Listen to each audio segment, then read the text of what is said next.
Саламатсыңарбы, мен сүйүктүү окуучуларым? Силерди кайрадан экран алдында көрүп жатканыма кубанычтамын. Бүгүн биз силер менен жаратылыш, адам жана өсүмдүктөр дүйнөсү, өсүмдүктөрдү окуп үйрөнүүнүн мааниси деген теманы карамакчыбыз. Бүгүнкү сабактын жүрүшүндө адаттагыдай эле бир канча суроолордун үстүнөн жооп алып кетмекчибиз. Биринчи суроо: өсүмдүк жаратылышта кандай кызмат аткарат? Экинчи: жаратылышта жаныбарлар, өсүмдүктөр дүйнөсү жана адам өз ара кандайча байланышкан? Үчүнчү: өсүмдүктөрдү эмне себептен коргоо керек? Мынакей балдар, ушул суроолордун үстүнөн жооп алмакчыбыз. Анда сабакка даяр болсок, адаттагыдай эле дептер, ручкаларыбызды алып, керектүү жерлерин жазып отурсак болот. Анда биз сабагыбызды баштайлы. Алгач өсүмдүктөрдүн маанисине токтолуп өтөлү. Өсүмдүктөр жаратылыштагы эң негизги кызматты аткарат. Эң биринчи эле өсүмдүктөр кычкылтекти бөлүп чыгарат. Бүт жаныбарлар, адам, өсүмдүк өзү да кычкылтек менен дем алат. Өсүмдүк биз билгендей эле баардык түрдүү организмдерге, анын ичинен жаныбарлар, адамдардын эң негизги азыгы болуп эсептелет. Биз жеп аткан азык заттардын баардыгы өсүмдүктөрдөн алынган экен.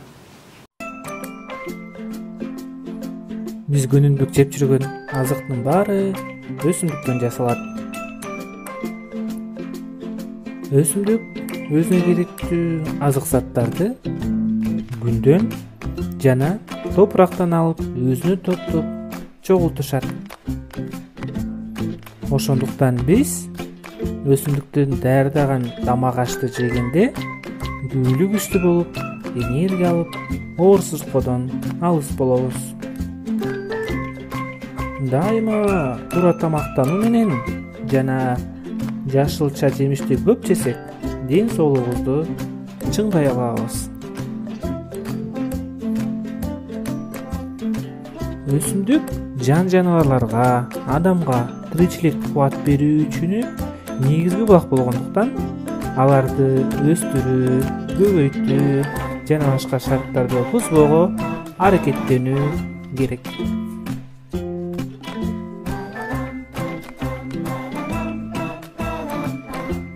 Айлана чөйрөдөгү ашыкча жаман заттарды, көмүр кычкыл газын тазалоого дагы өсүмдүк катышат экен. Жана аны фильтрлөөгө катышат. Абанын таза болушу өсүмдүктөрдөн көз каранды. Ошон үчүн балдар, өсүмдүктөрдү кыйбай, аны биз көбөйтүшүбүз керек. Кийинки өсүмдүктөрдүн дагы бир кызматы бар. Бул абадагы нымдуулуктун болушун камсыз кылат. Токой канчалык көп болсо, ошончо абанын нымдуулугу сакталып, жер шарынын өтө ысып кетүүсүнөн сактайт экен. Аны төмөндө сүрөттөн көрсөңөр болот. Өсүмдүктүн тамыры балдар жер кыртышын кармап турат. Көп жылдык тоо борундагы өскөн өсүмдүктөрдүн тамыры топуракка терең кирип, жер кыртышын бекемдеп, ар кандай табияттын кырсыктарынан сактайт. Мисал айта кетсек, жер көчкү, сел, кар көчкүлөрдөн сактап турат. Аны төмөндөгү сүрөттөгү өсүмдүктүн тамырын көрсөк болот. Бул жерде өсүмдүктүн тамыры терең жайылган экен. Ал топуракка дагы терең бекиген экен. Өсүмдүктөрдүн жаратылыштагы дагы бир мааниси балдар, бул дары-дармек катары колдонулат экен. Айрым көпчүлүк өсүмдүктөрдөн бүгүнкү күндөгү дары-дармектер алынат. Мисалы, ландыш, чычырканак, бака жалбырак, ит мурун, эрмен жана башка өсүмдүктөр. Андан сырткары, биз өсүмдүктөн өзүбүзгө керектүү витаминдерди, минералдык элементтерди дагы ала алабыз. Бүгүнкү күндө көпчүлүк дарылар өсүмдүктөрдөн жасалат жана колдонулат. Өсүмдүктөрдүн курамында витаминдер, минералдык элементтер жана ооруга каршы ар кандай заттар болгондуктан, ооруга каршы дары жасалат. Дары заттар кээ бир өсүмдүктөрдүн бүчүрүндө жалбырагында жана сабагында, айрымдарынын гүлүндө, мөмөсүндө, тамырында же кабыгында топтолот. Ошондуктан өсүмдүктүн керектүү бөлүгүнөн гана ар кандай дары жасалат. Дары жасалып бүткөн соң атайын текшерүү лабораториясына өткөрүлүп берилет. Биз күнүмдүк турмушта дары ичип жатканда анын курамын жана кайсы ооруга каршы экенин билүү керек. Ошондуктан дарыларды ата-энеңердин же врачтын көзөмөл алдында гана ичүү сунушталат.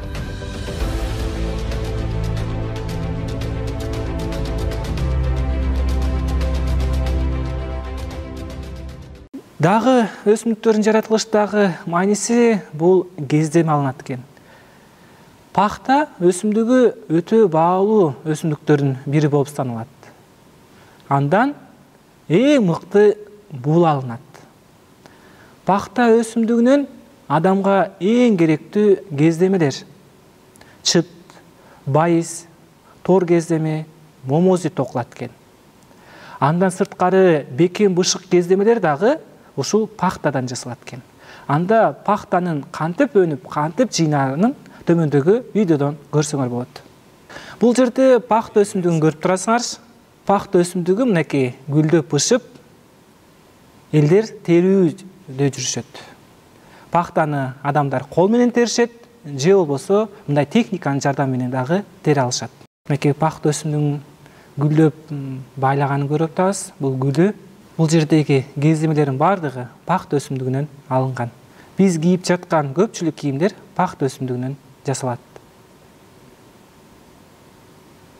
Мынакей тор кездемелер дагы пахта өсүмдүгүнөн алынат. Мына бышык жиптер дагы пахта өсүмдүгүнөн алынарын көрсөтүп атат.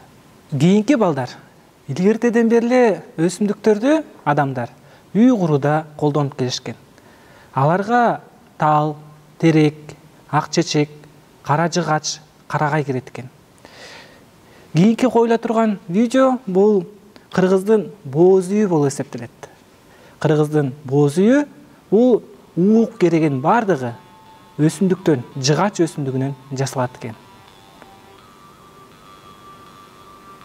Мынакей кыргыздын бооз үйүн көрүп атабыз бул жерде.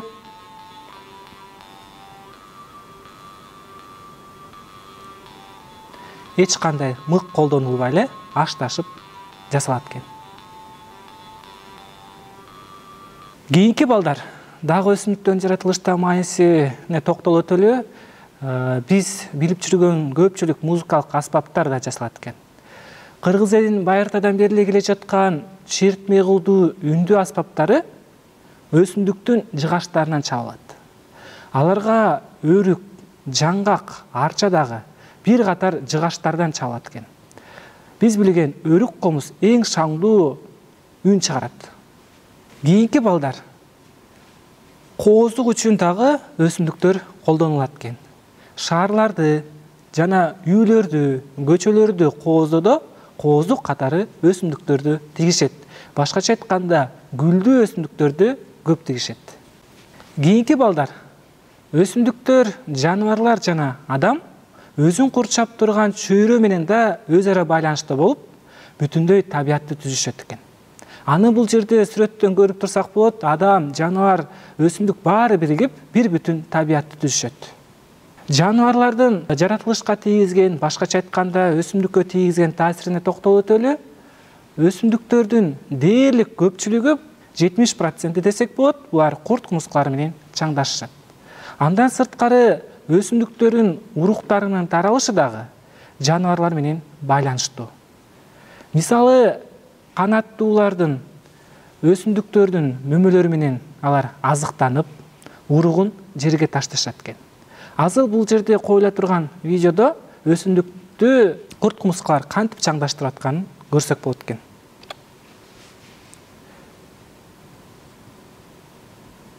Бул жерде калибри чымчыгы дагы, канаттуу дагы чаңдаштырып атат.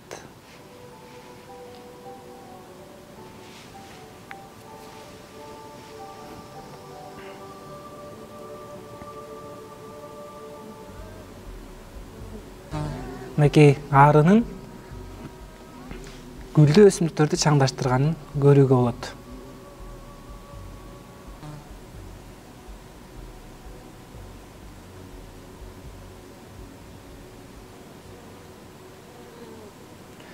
Өсүмдүк чаңдашып, мөмө байлап атат.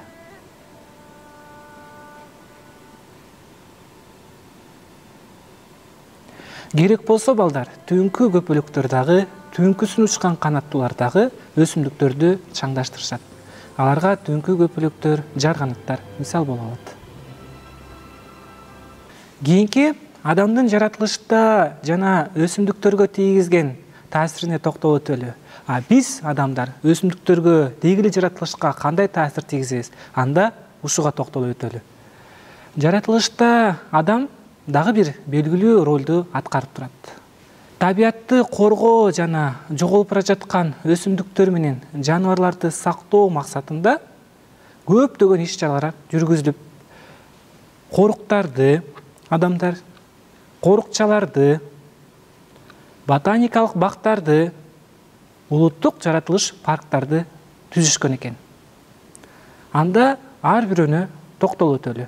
Коруктар деген эмне? Коруктар бул адам чарба иши үчүн колдонбой, кол тийгизбей сакталган жерлер болуп саналат. Ал жерде баалуу өсүмдүктөр таралган жана эчен жылдар бою өзүнө өзү тейлөөсү табигый негизде калыптанган, жаратылыш туруктуулугу үчүн зор маанидеги аймактар болуп саналат. Биздин Кыргызстандын коруктарын токтолуп өтөлү. Кыргызстанда бир канча коруктар бар. Аларга Беш Арал коругу, бул Жалал Абад областында жайгашкан. Кийинкиси Сары Челек коругу, бул дагы Жалал Абад областында жайгашкан экен. Кийинкиси Ысык көл коругу, өзү айткандай эле Ысык көлдө жайгашкан. Кийинкиси Сарчат Эрташ коругу, бул дагы Ысык көл областында жайгашкан. Кийинкиси Нарын коругу, бул Нарын областында жайгашкан. Кийинкиси Каратал Жапырык коругу. Мынакей балдар, Кыргызстанда ушундай коруктар бар экен. Анда ушул коруктардын ичинен Сары Челек мамлекеттик биосфералык коругуна токтолуп өтөлү. Бул корук 1959-жылы уюшулган. Корукта 1000ге жакын өсүмдүктөрдүн түрү өсөт. Алардын айрымдарына токтолуп өтсөк, көк карагай, кадимки чаншан карагайы, клен, алма, алмурут, арча, долоно жана башкалар өсөт экен. Сары Челек коругун биз видеодон көрсөк болот. Сары Челек коругунда ажайып Сары Челек көлү жайгашкан. Ал көлдү видеодон көрсөңөр болот.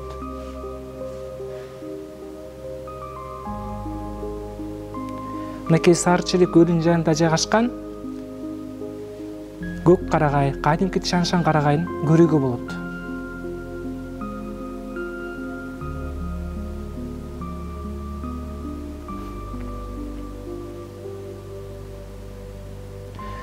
Бул жерде өсүмдүктөрдүн сырткарыдагы жаныбарлардын көп түрү таркалган. Улуттук парктарга токтололу. Улуттук парктар деген эмне? Булар корукка алынган, бирок эс алуу жана туризм үчүн шарт түзүлгөн, өтө сейрек кездешүүчү өсүмдүк, жаныбарлар корголуучу аймактар болуп эсептелет. Аларга Кыргызстанда улуттук парктарга Кыргыз Ата улуттук паркы бул Ош областында жайгашкан. Кийинкиси Кара Шоро улуттук паркы бул Ош областында жайгашкан, бул дагы Аларча улуттук жаратылыш паркы бул Чүй областында жайгашкан. Кийинкиси Чоң Кемин улуттук жаратылыш паркы дагы бул Чүй областында жайгашкан. Жана Бешташ улуттук жаратылыш паркы бул Талас областында жайгашкан. Эми ушунун ичинен биз Аларча улуттук жаратылыш паркына токтолуп өтөлү. Бул парк 1976-жылы негизделген. Бул жерде өсүмдүктөрдөн башка өсүмдүктөрү бул башка капчыгайлардан айырмаланып турат. Бул жерде өсүмдүктөрдөн сары арча, Түркүстан арчасы, жапалак арча, кайың, четин жана башка өсүмдүктөр өсөт экен. Азыр коюла турган тасмадан дагы биз Аларча улуттук жаратылыш паркын көрсөк болот. Мынакей бул жерде бир гана парк болбостон бул жер ден соолукту чыңдоо борбор болуп саналат. Бишкектен 20 километр алыстыкта жайгашкан.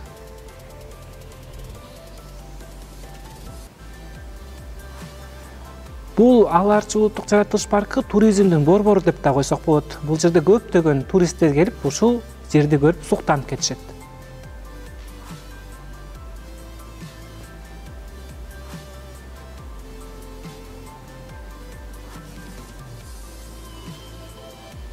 Кийинкиси бул ботаникалык бакча экен. Жер шаарынын бардык бурчтарында өскөн өсүмдүктөрдүн коллекциясы ушул ботаникалык бакчада топтолот экен.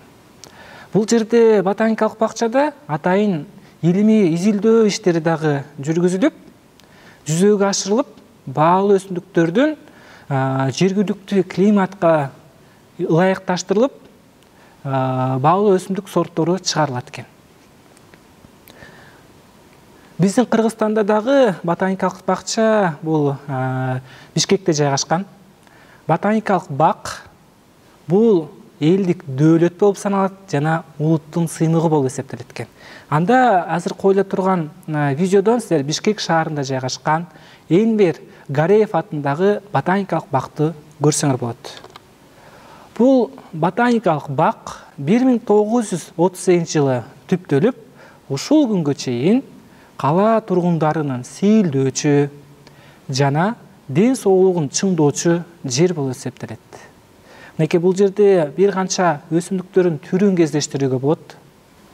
Бул жерде атайын илимий изилдөө иштери да жүргүзүлүп атат азыркы күндө. Бул жерде бир канча канаттуулар келип кышташат, ушул жерде балапандарын чыгарышат. Кийинкиси бул кызыл китеп, балким буга чейин угуп кандырсыңар кызыл китеп тууралуу. Кызыл китеп бул өзгөчө коргоого алынган өсүмдүктөр менен жаныбарларды сактап калуу максатында түзүлгөн маалыматтардын жыйындысы болуп эсептелет экен. Кыргызстандын кызыл китеби 1981 жылы түзүлүп, жарык көргөн. Кыргыз жергесиндеги өсүмдүктөрдүн 4,5 миңден ашык түрү өссө Кыргызстанда, анын ичинен ошол өсүмдүктөрдүн 65 түрү ушул биздин Кыргызстандын кызыл китебине киргизилген экен. Алардын айрымдары экранда көрсөтүлгөн. Буларга айгүл гүлү, Евгений коңгуроо гүлү, ири чөйчөкчөлүү примула, кноринг долоносу, грейк мандалагы кирет экен, жана башка өсүмдүктөр. Ошентип балдар, биз кайталоо үчүн суроорго кезек келип жетти. Өсүмдүктөр жаратылыштагы маанисин тизмектеп жазгыла. Өсүмдүктөр жаратылышта мааниси кандай экенин тизмектеп жазып бере алга. Өсүмдүктөр жаратылышта кычкылтекти бөлүп чыгарат экен. Тирүү организмге азык болот экен. Абаны фильтрлөө кызматын аткарат экен. Абадагы ынымдуулукту сактап турат экен. Жер кыртышын кармап турат экен. Дары-дармек алынат экен. Кездемелер токулат экен. Жана үй курууда жыгач катары колдонулат экен. Жана башка көптөгөн жаратылыштагы пайдасын билип кеттик. Кийинкиси корукка алынган, бирок эс алуу жана туризм үчүн шарт түзүлгөн жер эмне деп аталат? Асы корукча, Бсы корук, Всы улуттук парк, Гсы ботаникалык бакча. Кана балдар, ойлонуп көрөлү. Туура жообун таптыңар болуш керек. Туура жообу Всы. Туура улуттук парктар экен. Кыргызстандын кызыл китебине канча өсүмдүктүн түрү киргизилген? Асы 65, Бсы 76, Всы 80, Гсы 70. Туура жообу Асы экен. 65 түрү киргизилген экен. Ошентип балдар, жыйынтыктап айта турган болсок, адам, өсүмдүк, жаныбар бардыгы табияттын бир бөлүгү экен. Бардыгы биригип бир бүтүн дүйнө болуп саналат. Ошондуктан өсүмдүктөрдү жана жаныбарларды коргоо, табиятты эчен жылдар бою түзгөн шарттарды бузбоо ар бир адамдын милдети болуп эсептелет. Ушуну менен балдар, биздин сабагыбыз аягына келип жетти. Келерки сабактан жолугушканча сак саламатта тургула.